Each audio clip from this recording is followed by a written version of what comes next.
This video is sponsored by Autolite, manufacturers of high-quality spark plugs since 1935. Visit Autolite.com for more information.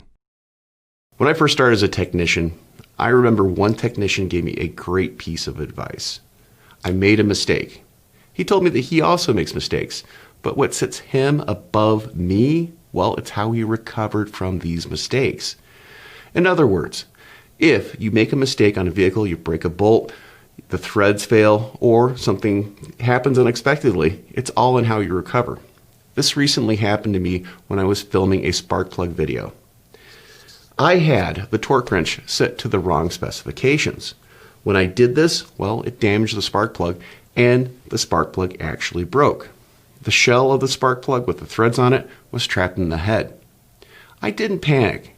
I knew that if I used an extruder that was left-handed threaded, I could probably pull this out. But there's been other cases in my career where I've had to install a helicoil, or in some cases I've had to chase the thread to make sure that the spark plug stays in the head. It's all in how you recover from a mistake, and most of all, acknowledging that you made a mistake and not giving that car back to the customer that is incomplete or could fail sooner than expected. I'm Andrew Markel. Thank you very much.